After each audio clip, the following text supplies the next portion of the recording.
Welcome to the Gravity Well, where we break down heavy ideas into small buckets anyone can handle.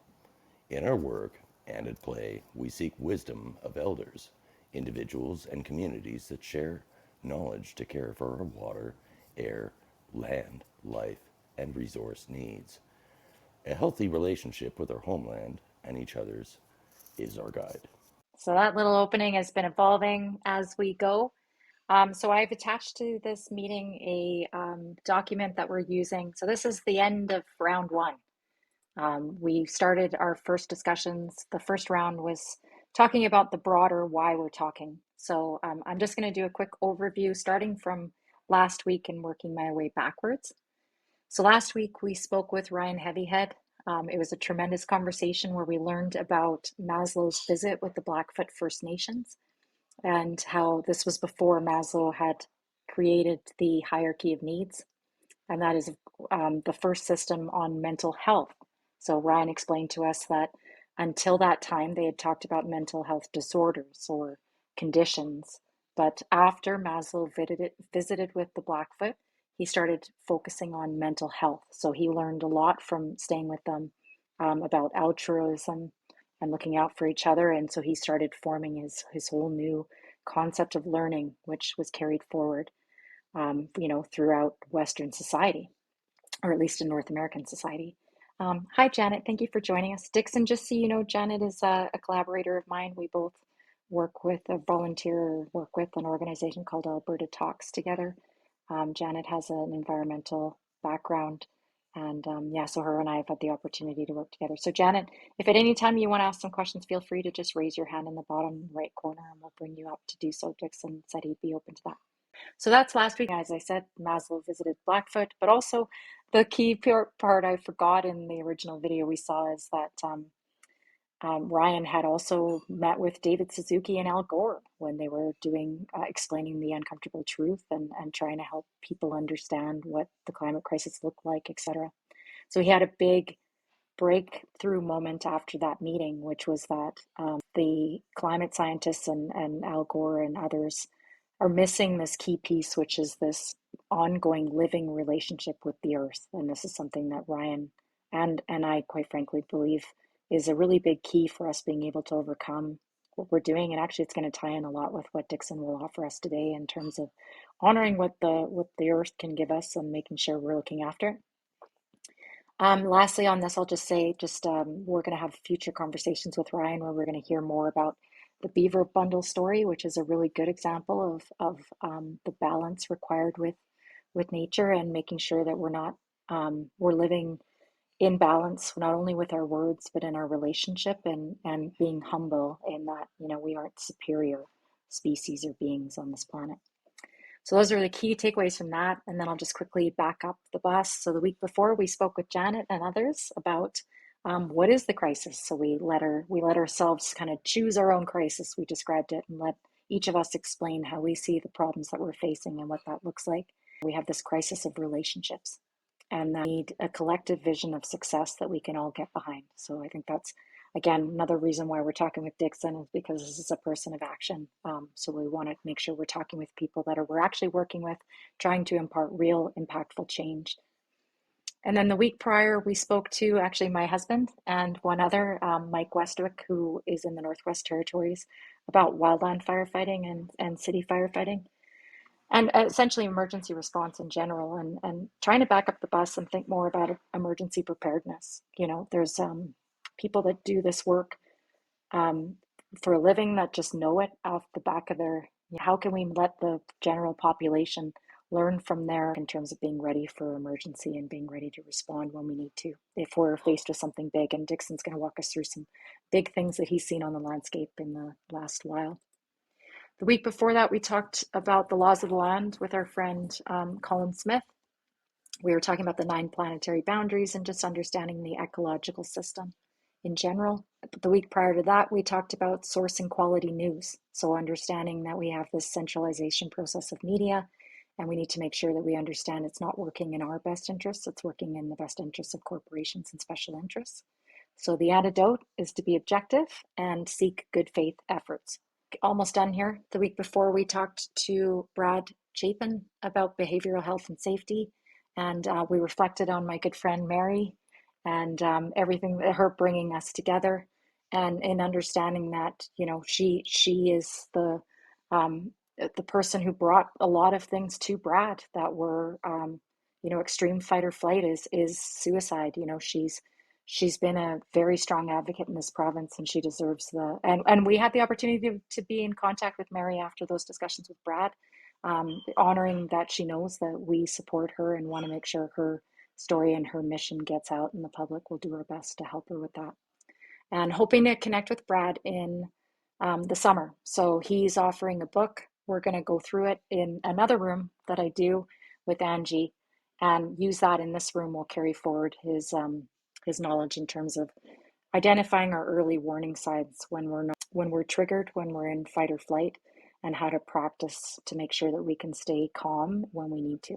We started with our community agreement. So the first week we met with these coaches that I've been working with to understand how can we make sure we create a space that leaves us open to respectful listening and an exchange of ideas that are in the best interest of the public and the planet. So we want to make sure that everybody in this room understands they're a participant and that we want their feedback, and this is a call to action. We're looking to expand this group, this room, make sure that the people that we know in our lives understand that we're just trying to make real change in this province that is for the benefit of everyone. So the last thing I'll stop and just offer, Dixon, if you hold down on your image, like the photo you've used, you can see some emojis. So you'll see Janet was giving some emojis there. So it's nice, like we'll give you some feedback as you're going with some of those. So if you want to use that, that's helpful if you're on mute. And then so lastly, I'll just go ahead and introduce you, and then I'll let Alex give his reflections, offer some input for you, and then we'll let you get going. So I met Dixon the Beaver Creek Watershed Council meeting. So Dixon has been at this for 23 years. So this is what's the beauty of a conversation with somebody like Dixon. We're trying to look at this as the Apollo 11 moment, and so that we're ready when we're called to be. And so Dixon's 23 years ahead of us in a lot of ways. So this is where we get this awesome opportunity to learn from all the work that Dixon's done. So I went to that meeting and left. My friend Roger joined us. We were just talking about how that was one of the best meetings we've attended, because it was not only the right conversations, but also the right people were in the room. So it was all the local landowners, the Hutterite community, the neighboring Indigenous community, the Watershed Council Group, the environmental organizations. There were town councils and municipal councils in the room.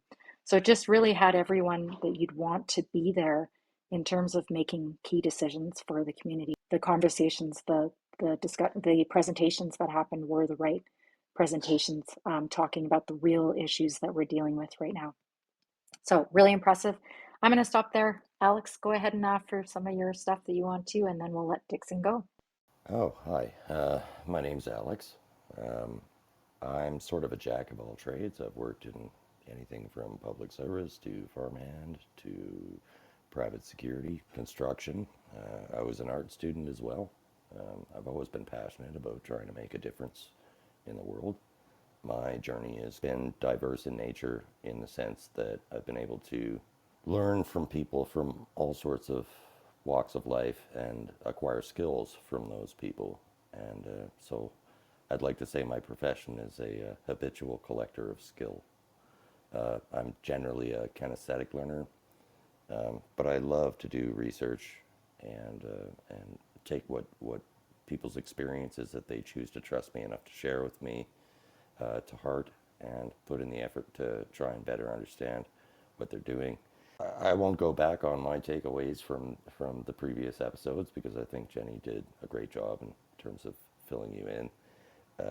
And for the sake of saving time, I'd like to hand it over to Dixon. Thank Please you. start with your introduction, Dixon. Thank you. Thanks for the kind words. And the introduction for me for the Beaver Creek Watershed Group, but I do have to say that it's not a one-person show. I've had a good backing of some supportive and passionate people behind me, um, and we've been able to achieve some great things over a short time. My background, I grew up in the Pincher Creek area down here near where Beaver Creek is, and that's the watershed I live in is a Beaver Creek watershed.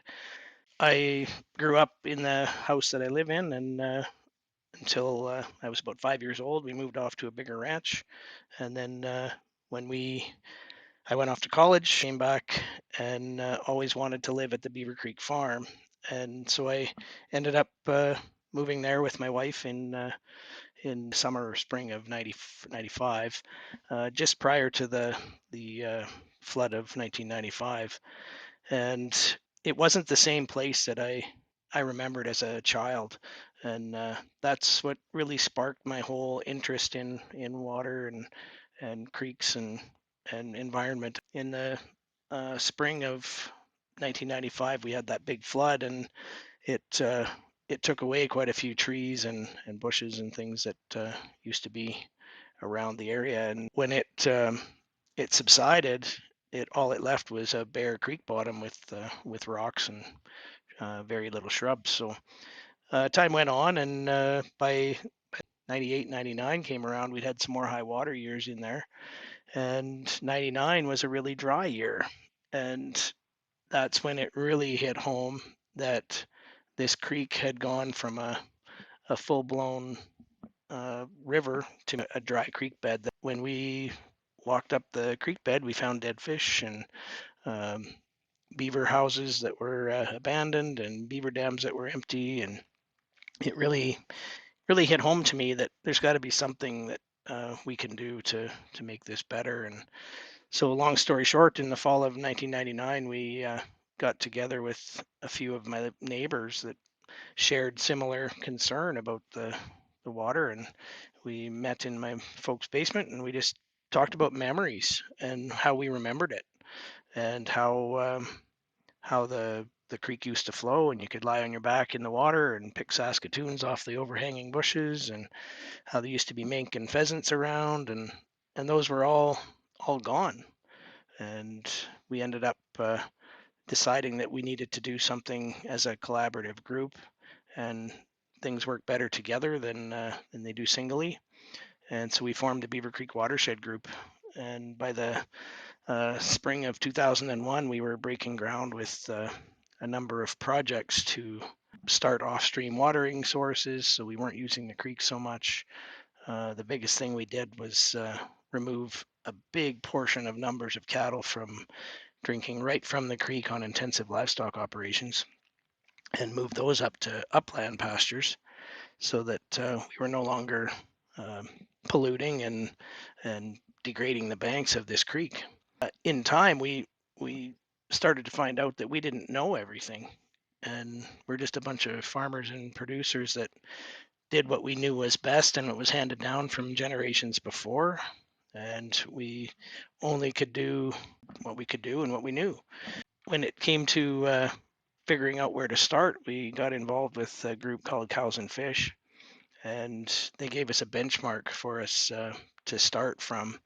We needed to know how bad the creek was, how far we have to climb out to make it better, and that gave us a good benchmark and a starting point. So that was in the spring of 2001. We started those through that summer and got our results by the next year, and we were able to build some really good plans around what they found in what was missing in the creek. We needed all stages of shrubs. We needed all stages of grasses. We needed stream banks that weren't eroded and channelized. We needed a lot of these things that make a creek and biodiversity work. Um, the presence of fish were still there, but they weren't in good quality. And then on top of all that, the water quality was really poor. Um, we went through a number of years where the Old Man River Basin Water Quality Initiative, when they first started up, had flagged our creek as being a really poor water quality creek. And so that sparked our ideas to, well, let's find out where the problems really are. And so we started a water quality monitoring program that we did for 5 years.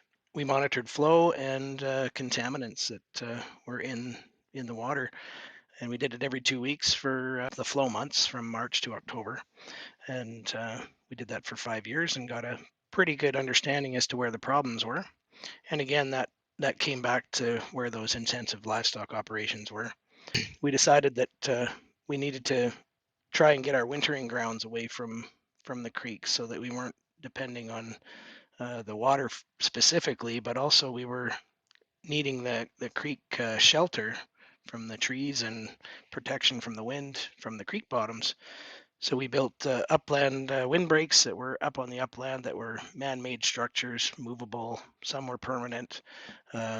We built water troughs on those uplands so that 3,000 acre pastures that normally couldn't be used other than aftermath grazing in the fall now had water that were accessible for those winter months. So that gave us a big boost in our water quality, and also gave us some better ideas on how to develop springs and how to develop water and different things. So after we got a few of those beneficial management practices in place, shortened that to BMPs as time went on. We had 22 off-stream watering developments, a number of cattle bridges, crossings so that they weren't crossing right through the water. We did a couple of exclosures in the Alberta forestry so that we could, train and educate people that crossing streams with a machine isn't exactly the best thing to do for fish and for the habitat around it. Also for the stream banks. Our group or our watershed runs through 4 jurisdictions, so we had 4 government bodies we had to deal with, and we worked with Alberta Forestry for the enclosure project and Alberta Sustainable Resource Development back then. They saw what we were doing and they wanted to make sure they got the educational part out on their end of things because they had a good section of the creek. And then it flowed into the MD of Willow Creek, which is a good portion of the creek is in the MD of Willow Creek. So a good chunk of our landowners were in the MD of Willow Creek. And they teamed up with the MD of Pincher Creek to hire a coordinator that would oversee conservation throughout the 3 MDs of Ranchland, Willow Creek, and MD of Pincher Creek. Once we got that person in place, everything really started to flow really well. What really it came down to is that we needed a working group to help work with the people that were on the properties.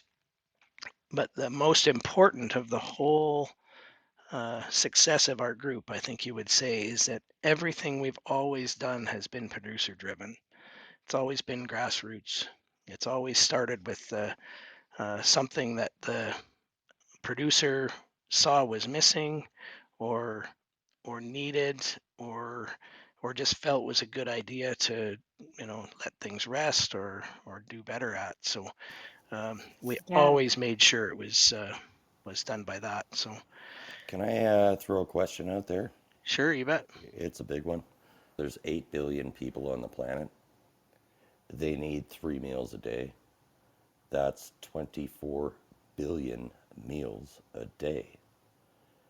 How do we do that?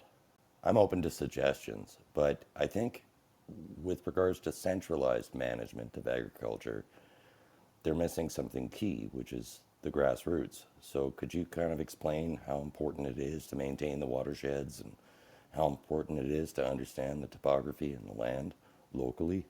Absolutely, great question. The biggest thing is the people that have these water courses running through their land.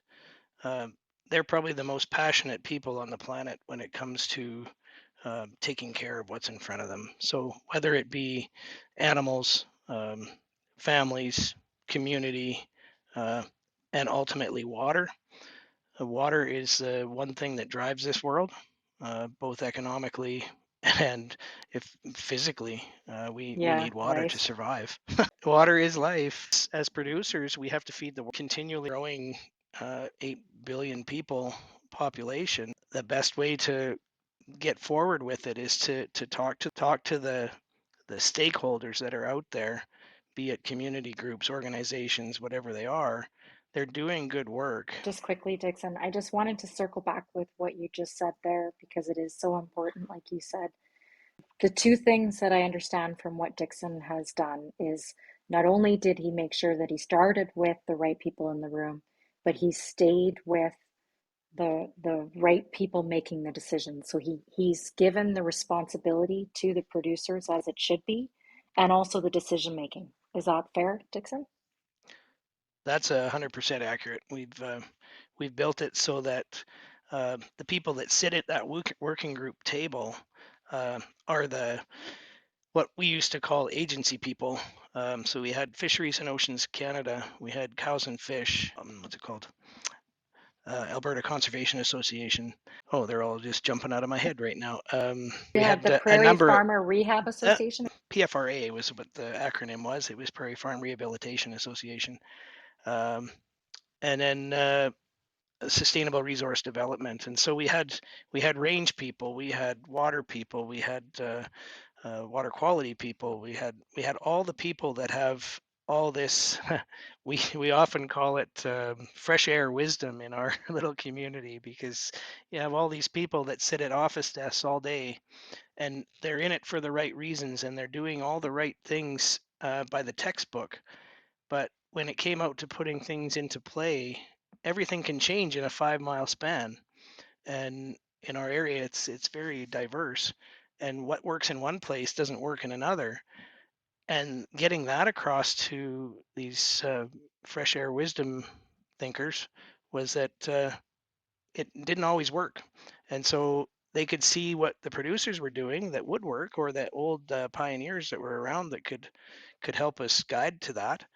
And so that working group became another big part of the secret sauce, was that producers had the ideas, and then we were going to people that would help with the numbers, with the metrics, with all the important information that we need. And we'd build these great plans to alleviate future problems. And I think that really was the ticket. So I hope that I just covers it. based on the meeting that I attended there. So as Dixon's saying, Cows and Fish was there. There was Ducks Unlimited, I think, as well. And but the work that you had been doing, Dixon, over the last 20 years, now the analysis is happening to show the benefits of that effort. The key that I took away from that is, and you can say the levels, but that in every area that was measured, the landscape had improved over that time. Is that right? Yeah, that was correct. We had Cows and Fish revisited some of those original polygons that they had assessed for creek health. In all those cases, we had portions of the creek that I don't remember the numbers exactly off the top of my head, but we had portions of the creek that were unhealthy, but with problems. And then we had some sections that were unhealthy, and very few places that were what they called healthy. We had two areas that we called profile sites that were healthy, that were excellent for us to be able to compare other pieces of land to that. Like, that was basically what the best it could be. So we used those as our something to guide us by. After 23 years, that most of those unhealthy sites had disappeared, and we'd moved up from that healthy but with problems into a greater portion of the creek, and then we've expanded the profile sites a little bit more. So it's definitely taking its time. Nature will win in the end, and it will repair itself. But just got to let it do its job, and take its time. What's the status of the dugouts currently under a PFRA regulation? As far as water usage, you mean? Collection and or usage. Right. We had to follow certain rules for both the geology and geography of certain places.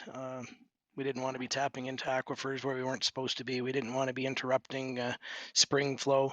We were able to develop big pieces of land that had no water by simply building a small, well, I guess some people would call it a dam. Nature-based dam though, right? A nature-based dam, Yeah. exactly. And we tried to do what the beavers do, but not quite in the same form. We had to use some heavy equipment to do some of these jobs, but it provided water in locations that typically don't ever have water. And the big trick to getting a creek to stay running is to allow the water to remain in its channel for as long as possible. And if we're removing some all the time, that's not exactly the best situation. So is that like Yeah. a regulatory flow management kind of thing? The government of Canada has a hydrometric survey station on Beaver Creek, right next to my place, actually. So it's easy for me to monitor. The provincial bodies don't have any flow data of their own that's been developed or looked at in the length of the creek. So we have one flow monitoring station that's monitored by the Canadian government that's in the last third of the length of the creek. It doesn't give a full scope of what's going on in the whole watershed. So we have to be careful how we look at that. But as far as the water usage in those off storage places, it's registered water in a lot of cases, but it's not licensed water. So there's no monitoring of what goes in and out of those other little storage facilities. In a lot of cases where we've developed springs, we've taken water out of a spring and put it into a water trough and then overflowed it back to its main course, which actually gets the water a little bit closer to its stream destination. It's not the idea to get the water to race to the creek, but if we can get a little bit further down each riparian area, each riparian zone a little further with the water, then I figure that's a good way to make sure that the biodiversity stays in good shape. Yeah, for sure. We talked a little bit earlier, and I hope you can expand, Dixon, on one of the things we try to talk to in these conversations is so we talked about who are the key players. So, you had all the stakeholders in place. And then, you talked about working with the producers. I think that's a sort of broader term to use just in general, but I get it why you're using it from a producer standpoint where you're producing.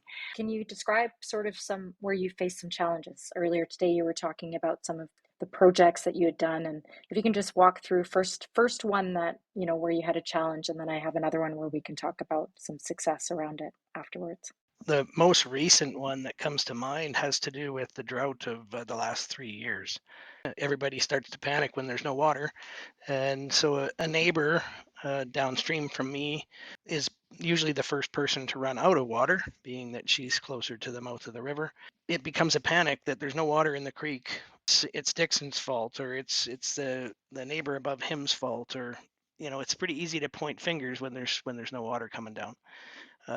There was an old adage that a lot of the producers and ranchers and old folks used to say that any water that went under the fence was wasted. And that was a lesson for most of us to learn, that any water that goes under the fence is definitely not wasted, and it's going off to maintain aquatic life and uh, all of the biodiversity that revolves around water below that. So that's good. But the reason for the panic and the upset is that we do have two licensed water users on our creek that are allowed to take a certain amount of water out of the creek for irrigation purposes, for croplands to grow feed for cattle or for food for humans. And there's a place for that. There certainly is. And the water licensing system is built to allow people to do that, but there's rules that they have to follow. In 2022 was the worst dry spell in the summer that we had up until this summer, and it was where there was two irrigators using water, but the water licenses dictate how much they're allowed to take, but it also dictates how much they're supposed to leave in the stream. And so it became my task for the next few days to try and figure out where the water was disappearing from. There's a reporting system for this, and it's a good way to not get neighbors fighting with each other, because there's this reporting system, and it's private, and then there's an enforcement officer that can take over and look into things. It's just something that you phone in and you leave a message and state your problem, and then enforcement goes and takes a look. Well, in this case, enforcement had come out to look at the problem, and they drove up the creek as far as they could, or as far as they wanted to, and determined that the creek had dried up climatically. The funny part about it was that he actually missed uh, the first diversion point by about 9 kilometers. And so in my mind, that wasn't full investigation of the problem. So that's problem number one, I is that have a feeling I enforcement. know exactly where he set up camp. Yeah, the enforcement isn't doing their job fully. And then the water licensing, when I started looking at that, every time a water license doesn't expire, but when a landowner changes, they update and amend the license. And there used to be on Beaver Creek on water licenses prior to 1983 diversion date, April 30th to July 31st. The specific dates they were allowed to divert water.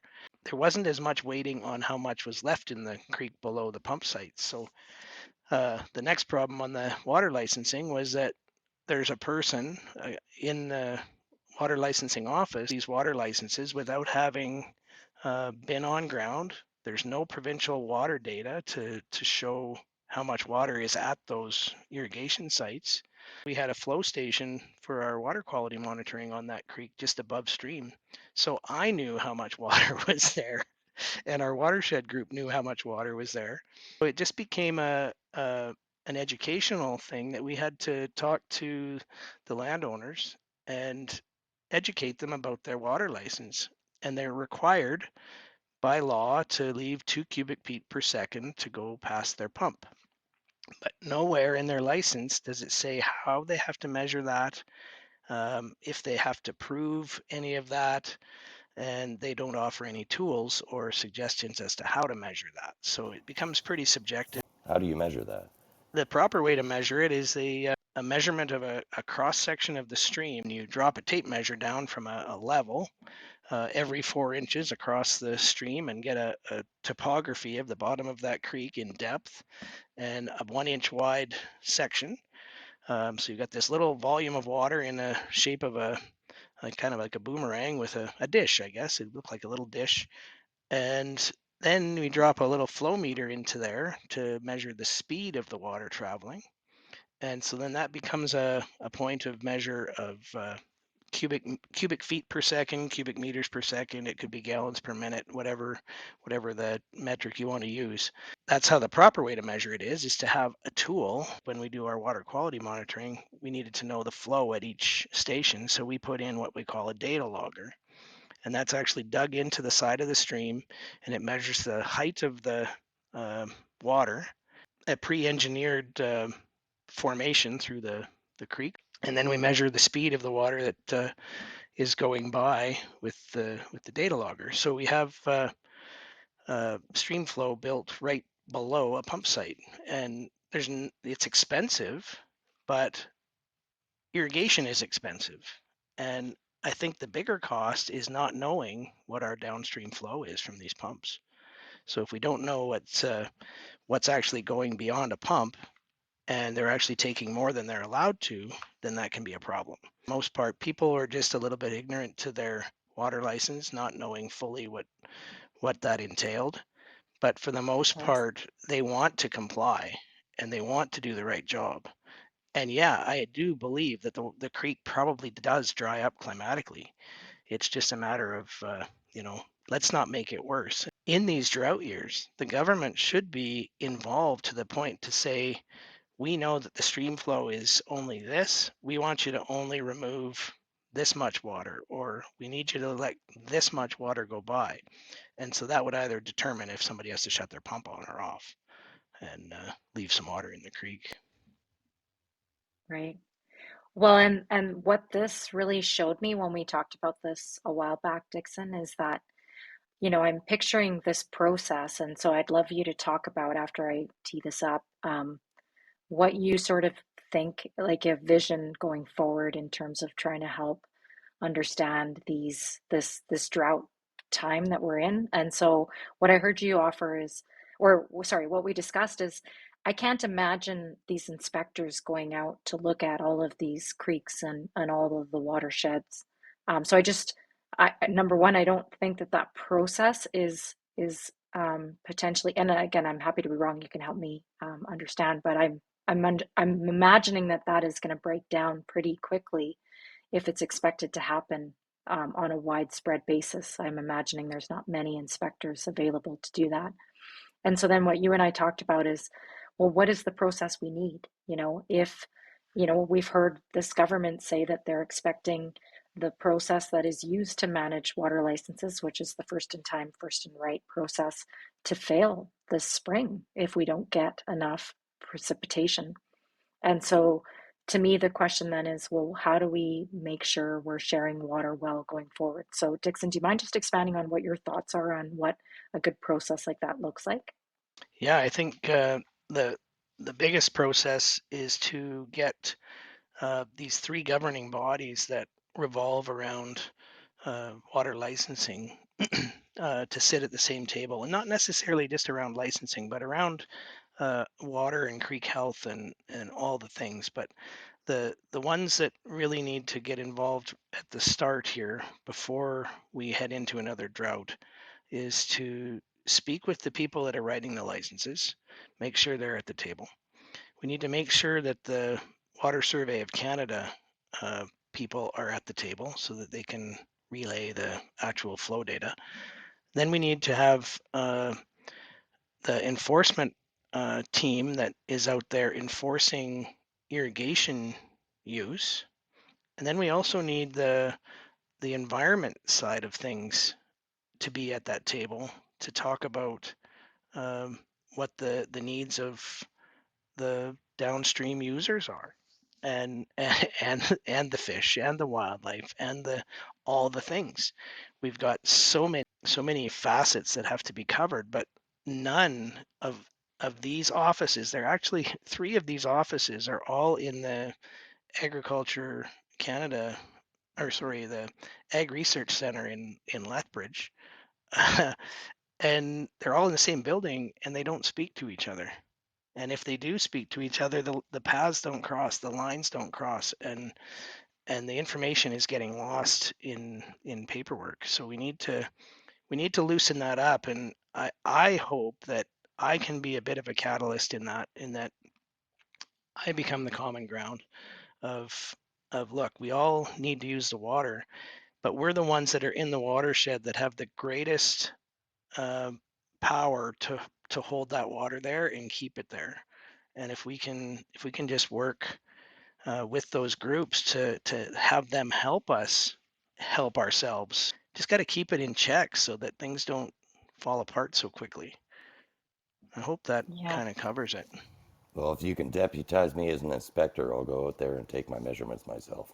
I love that. Yeah, no, Dixon, that was awesome. And so just to be clear, this is something that we're trying to support Dixon in doing because as we discussed earlier today, and we had such a great pre-meeting for this discussion, is that we need to give the power to the producers in this case, because they are the ones that are not only responsible for our watersheds, but in also the food that we eat and the food that the world eats, as Alex was alluding to. And so there's a massive responsibility. And so we need to empower the people with that responsibility and also stay out of the way. And that's what you've said, not only just now, but earlier today is this isn't an exercise of us trying to take more from this region. This is us trying to give back and make sure that we give you the voice that you need in this province. So, specifically, Dixon and I are planning on reconvening in his community center there in Spring Point in June to try and make sure that I'm supporting his efforts to bring these kind of three levels of government together and make sure that his community is the blueprint for how we restore health. So I am going to offer one more potentially thoughtful question, Dixon, and then I do want to return to a positive story you offered today. But one that we talked about in that room, Harley Bastian offered a great question for me, as like you said, the environmental groups. I love that you said you want the environmental groups there, because I've been representing the Calgary Climate Hub in these instances, which is that we have to make sure that upstream is also being looked after for you. So there is this balance that's required, and in my view, what we're seeking is to make sure we're restoring our headwaters, that we have not only a strong canopy that can store water for you guys, but also no contaminants. We need to start making sure that we're taking coal mines and coal roads and out of the watershed, so that we're helping set up your area for success long term. Your thoughts around the stuff that that is potentially outside of your control, that you're hoping to at least help educate others and help make sure that others are being thoughtful, and how it's more of a big picture problem. Sure. The first thing that comes to mind is the random camping and off-highway vehicle use in our forest reserve, especially in drought times. Is we as discourage people from coming out with a high-powered machine that can get hot, possibly start fires, do all of the damage that can do to a stream that already has low flow, and already hurt more fish, habitat. Go for a walk, go fishing, do some of the simple things. Foot traffic is a lot less damaging, a little more educational when you're out touching the things, feeling the things. Well, if you dare drink the water. Just boil it first. Fires can certainly cause some serious damage. Have a good section of our creek was burned up in a Granum fire in 1997, and it still hasn't recovered fully. And yeah, it'll be a long time yet before we see some full mature trees, full ponds of water again next to the creeks. Fire being a big thing, and then the tree harvesting that could happen up there. There is allotments of forest up there that in the past have been scheduled for clear cut logging. We would prefer selective logging, and not, we wouldn't encourage it there, but we do need to thin that forest to some degree so that fire load isn't there. Yeah. Clearing of thatch and like ethical logging and removing of dead wood, because then you don't end up with crown fires. And crown fires cause significant damage. Forced maintenance. We're not going to go rake the forest floor like Donald Trump wants us to. Our stock loading in our forest reserves, our carrying capacity of what the creek can handle, what the pastures can handle. In the forest, that's where a lot of the headwaters are. These huge springs are feeding the creek, so the cattle aren't all mingling and hanging out at the creek. Most of the water in the pastures up there are drinking from off-stream sources. We've got cattle walking around, keeping that thatch down, working in the disturbing the ground enough to work the biomass into the microbes to break it down in the soil. So we end up with strong, healthy soils that are able to grow new and healthy plants. It's not science that we look at blindly. We take it very seriously. We look at sequestering carbon is a big deal, and we need to do that. It goes against everything that we're trying to do by producing more food on less acres all the time. If we sequester this carbon back into the ground, that healthy soil is a quick result. And over time, we're going to have those good news stories coming out of the forestry. So I hope that alludes to some of the things you were wanting to touch on there, Jenny. And it looks like Janet might join us for some questions too. I'll just quickly reflect what I just heard from you. So to me, yes, I'm hearing that we need to make sure that forest management is done on a evidence-based approach. And it follows through with what you've been saying about your riparian health of your landscapes, and that why you've been able to not only have early stakeholder buy-in, but to maintain that is because you've looked to the evidence and you've helped um, producers in this case understand the information and be able to make thoughtful decisions. So I'll stop there. And Janet, go ahead and unmute, introduce yourself, and then go ahead and ask your question or whatever you wanted to do. Thanks. Oh, what a fantastic session. And I do have so many questions, but I may have to ask them another time because I am really interested. I am impressed as well, Dixon. I am considering the early buy-in and what pressures were identified. And you mentioned cattle. I'm wondering, yes, if there are feedlots, what the stocking rate for a lot of the ranches around the creek would have been, and then what types of pollutants were determined to be part of the poor quality or polluted water, and then what, if any, improvements were made by the cattlemen. I'm thinking with waste management, other than the access that you talked about with cows and fish and bridges and such, and grazing differently, determining seasonal grazing areas. In the last few minutes, if you could just touch on that, I would appreciate it. Thank you. Sure, those are all great questions. So the first thing being the number of cattle and the stocking rates that we have up there. Again, in a less than 35-kilometer length of creek, our stocking rates can vary very quickly from one end to the other. Up in the forest reserve and towards the more alpine type uh, setting where the grasses are more tame type species, we can have a heavier stocking rate. I don't know the exact stocking rate for the forest reserve right now off the top of my head, but down where I am, we usually gauge them by animal unit months, and there is spots on my ranch that an animal unit month is enough feed for one cow for 1 month, and then we times that by the number of cattle that we would put in a field. Well, a quarter section is 160 acres, and I have some fields that I live in this little area called Summerview that's basically a semi-arid desert, and the stocking rate there on a quarter section is less than 15 animals for that full month. That's just on old native grass that has been abused for a long period of time. So healthier land that has good soil and better foliage, you can get that number up to 60 or 70 animal units on a quarter section for 1 month.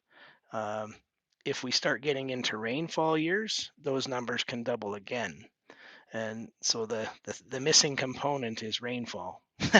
So that really dictates that the water quality that's in the stream. We were testing for sulfates, phosphates, bacteria, be like fecal coliforms. The bacteria breakdown was quite finite. We had it broke down to 5 or 6 different things, but there was suspended solids in there as well. When there's cattle in and around our creeks, they do create some disturbance and they do create some poor water quality.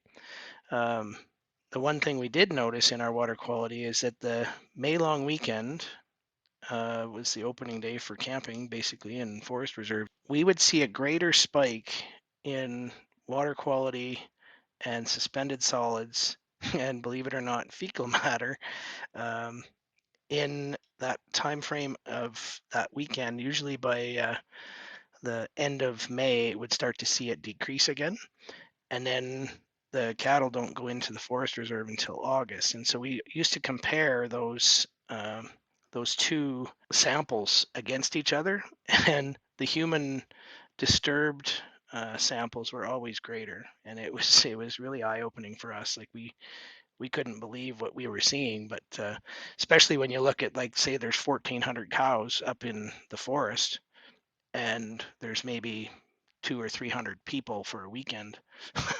That's a pretty big Wow. impact.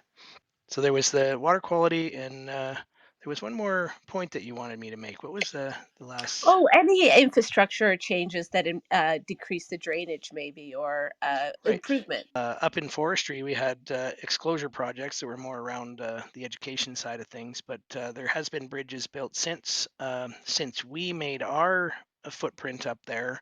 There's been some quad associations and some off-highway vehicle user groups that they got involved as well and started putting in their own trails and bridges, and they're quite active in the castle area, out in all these public land use zones in our area. And those are the groups that we want involved. Those are the ones that we want to come out and work with. So those are the good news stories out there for forest reserves. As far as the cattle, moving them from the creek and the feedlots that you were mentioning, those are what we call the intensive livestock operations. It's a little over 1,400 head of intensive feeding operations were moved out of the creek valley itself and moved to upland pastures. So one of them was an old feedlot that was actually relocated. That one was on our place. So we have a feedlot that's on upland with proper lagoon built with NRCB rules. Spring Point Colony was able to remove a good portion of their dairy operation out of the creek. And the biggest thing we learned over time is winter creek bottom use. Being it's windy where we are, it's pretty important to have some wind protection. But we try to minimize how much the cattle are in the creek bottom. So say there's a storm, we let them into the creek bottom for during of the storm, and then put them back up onto upland pasture to get them back out away from the creek, so we're not destroying what's down in the creek valleys. And certainly that nutrient loading that's down in the creek, that goes away fairly quickly. So um, we've seen great repair from that, just in nature doing its thing, and I think we'll continue to see that as sheep farms are moved and our upland pastures are gaining carbon and soil building. So I think we're on the right path. I just hope we can continue to get that forward momentum and hold it there. Awesome. Well, so I want to go to takeaways, but if you're not in a rush, Dixon, the one thing I just wanted to touch on quickly is you told us the story earlier about how when you started, like the floodgates started to open. And I'm just, the reason why I want you to highlight it is because there are these kind of sweet indicators when you're making progress with things. And to me, that's one of those big, shows you that you got buy-in. So you talked earlier about, like if I remember right, you were talking about when you got Prairie Farm Rehab Association involved.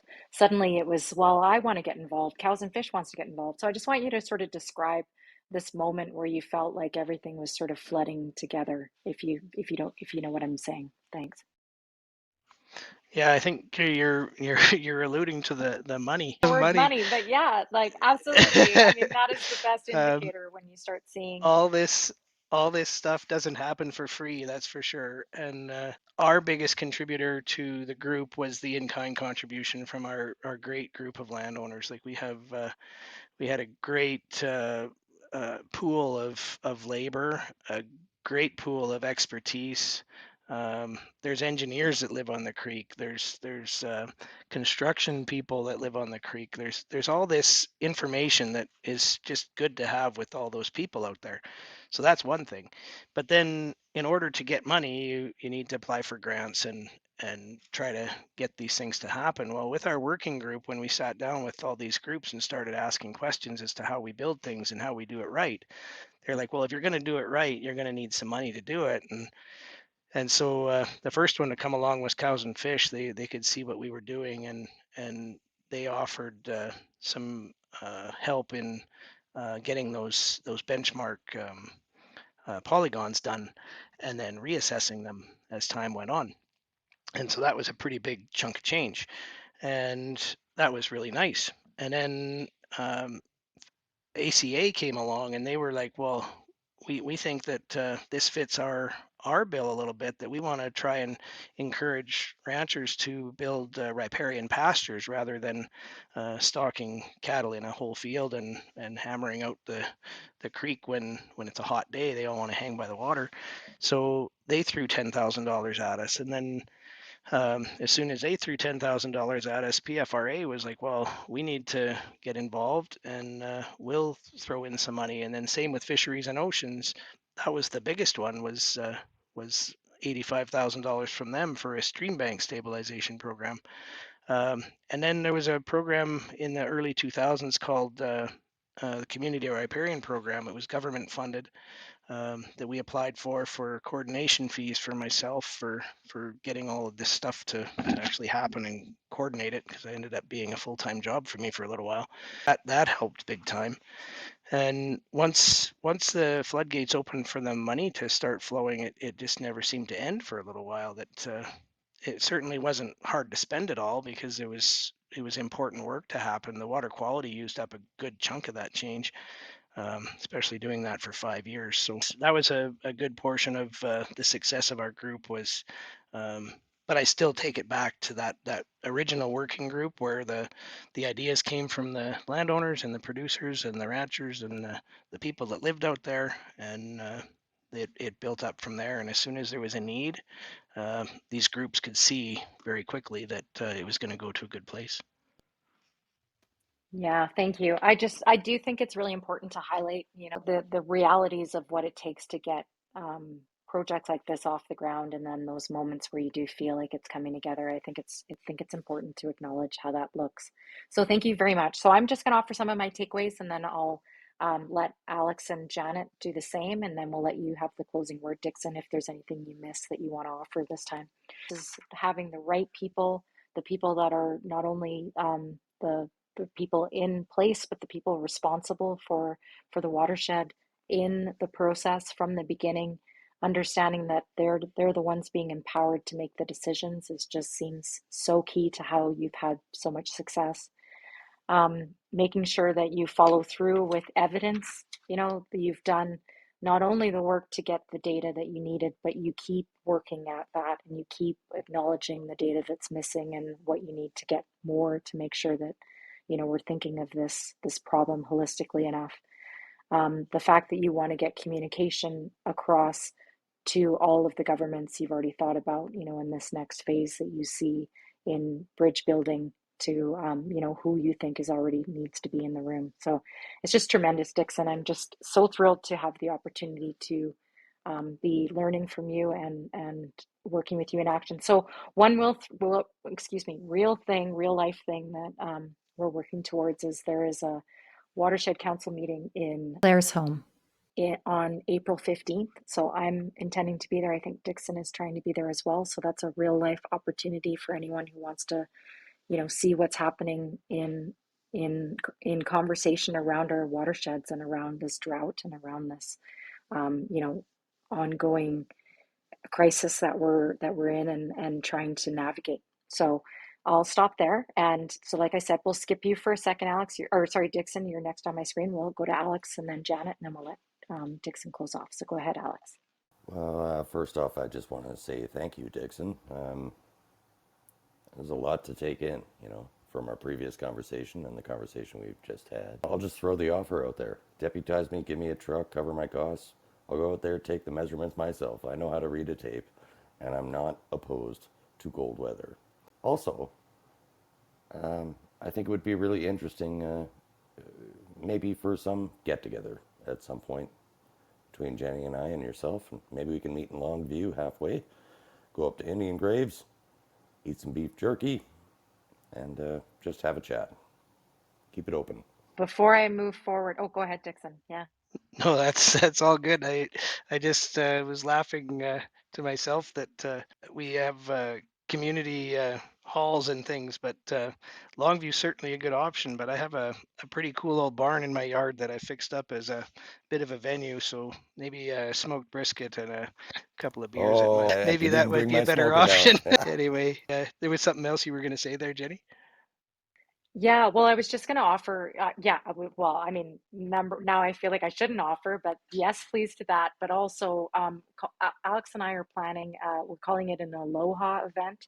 So we want it to be a welcoming event and a thank you event for people in Calgary. So it's not going to be as cool as that sounds, but we're going to pick a park and try to make sure we have we've invited people that have participated in this, people that we want to participate, and people that are, wanting to just learn more about what we're working on and what this project entails. So yeah, keep, I guess, stay tuned for that. We'll send you an invite for that as well. Okay, Janet, you next, and then we'll let Dixon finish. I'm inspired by the power of cooperation in this scenario you're describing. It's not only important to the landholders in the area and the environment, but I think it also, as Jenny's pointing out, that this can be a template for other projects and successes. I've always firmly believed that our farmers and ranchers were stewards at heart. And I know that as land changes hands, uh, that re-education process and is important, as well as the changing climate. These challenges we're going to face are going to be unprecedented, in my opinion. And I think these relationships better enable you all to maintain your lives on the land and provide, ecological health and stability as well. So thank you for doing what you're doing and sharing it with us tonight. Well, thank you, Janet. I don't think I need to close. I think you just hit it all on the head right there. That was pretty well encompassed, I think. But yeah, it is a pretty passionate thing to be talking about water all the time. It's close to everybody's heart. So I think it's good that we continue to talk about it. One of the biggest things we need to really stay focused with is re-educating. Just like Janet said, as landowners change, as things change, re-educating those people. The biggest re-educator that we really need to work on is our youth. We've got our replacements coming up as our successors on our farms, and I think they're in a better situation than even my generation was. Is that they're a little more in tune with their climate environment around them, certainly in the agriculture world. So I hope that can continue, and I hope to start seeing the youth start showing up at some of these events, so that the chain can get passed over. Going along with the climate, certainly climate is changing, and we're going to see more extremes. It is going to rain again, I guarantee it. We're going to see floods again. We're going to see droughts again. It's just a way of learning how to mitigate the outcomes and the severity of both of those. So as long as our creek is in good shape and good health, I hope that we can continue that. But our tagline for our group is driven by nature and powered by producers. There's a lot to that. The nature wins in the end, and all we can do is kind of control what we can control and let nature do the rest. So with that, I think it pretty much wraps up anything I need to talk about. Thank you very much for Perfect. the time today. Yeah, thank you, Dixon. This is fantastic. Thank you so much. Really appreciate your time. And so we're taking a break next week. This is, like I said, the end of round one of these conversations. Alex and I are going to be busy writing up our blogs for each of these. And in fact, Dixon, we probably will let you have some eyes on it before we post. But yeah, so that's our next week. That being said, I am doing an interview next Thursday with Nate Pike on I'm not sure if it's live or not, but to talk about water as well. So we're keeping the water conversation alive and making sure that we're also regenerating ourselves here, take a little breather so that we can regroup for the next round. And we hope to have you on here again, as I mentioned, Dixon, in June. Okay, thank you so much, everyone. Have an excellent night. Thank you Thank you, very Logan. much, and Okay, enjoy your evening.